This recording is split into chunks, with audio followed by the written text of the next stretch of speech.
Oi, time da Método Dutra, eu sou a Giovana e hoje eu trouxe para vocês uma apresentação sobre branding e posicionamento, o quanto isso é importante na hora de gestar as redes sociais de um cliente. Eu sei que é um pouquinho diferente do desafio proposto, porém eu acredito que vocês vão gostar muito. Então, o branding ele é basicamente a criação de uma história significativa em torno de uma marca e ele tem como objetivo de tornar essa marca autêntica.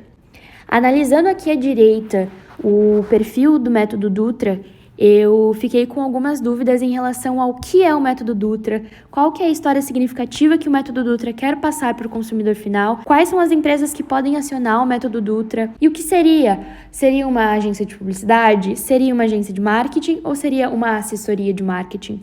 E eu acredito que quando um cliente entre dentro dessas redes sociais e não enxerga isso, ele vai sim dar preferência para a concorrência que tem isso mais estabelecido dentro das redes sociais. A outra questão é o posicionamento, que é a maneira que a empresa se posiciona no mercado, através de um conjunto de elementos muito significativos, como, por exemplo, os valores e as crenças, os símbolos e os rituais que essa empresa tem.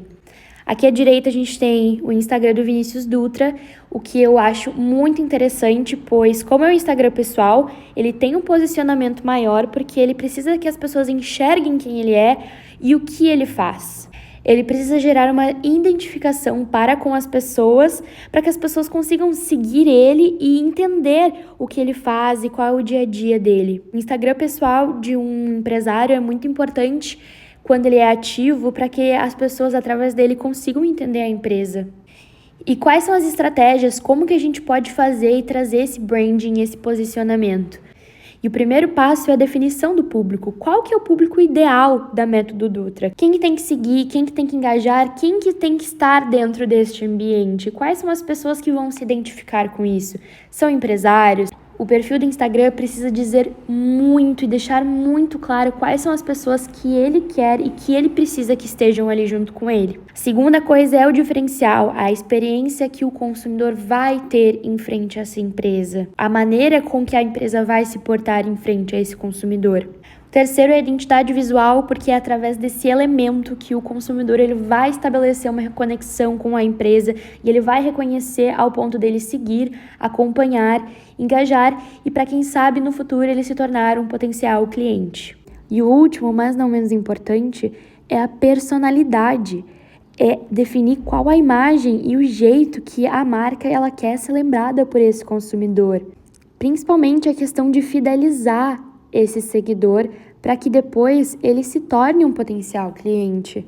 Que ele esteja conosco não só apenas no Instagram, mas com um negócio fechado, para que a gente também possa transformar a empresa e o negócio daquele cliente, daquele consumidor. E o que eu quero que vocês concluam aqui comigo é que na hora que pegarmos um cliente, a primeira coisa que deve ser feita é analisar o branding e o posicionamento dessa empresa, é entender qual que é a história e deixar isso muito claro para o consumidor final, para que a gente também possa trabalhar na dor desse consumidor final, porque é dessa maneira que nós geramos uma empresa de sucesso.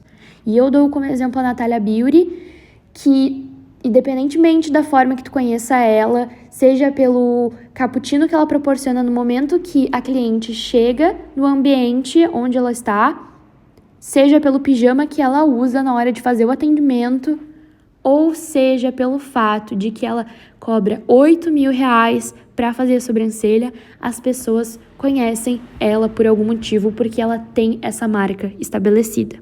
Eu fiz essa apresentação muito diferente do que vocês me pediram, e eu escrevi aqui que um propósito escrito muitas vezes e infelizmente não vai ser valorizado se isso não for mostrado em prática. Sei que foi muito diferente do que vocês me pediram, mas eu acredito que vocês vão poder entender um pouquinho mais sobre mim no momento que eu fiz essa apresentação e entender a maneira de como eu gosto de trabalhar. Então eu agradeço a oportunidade de ter chegado até aqui. Muito obrigada.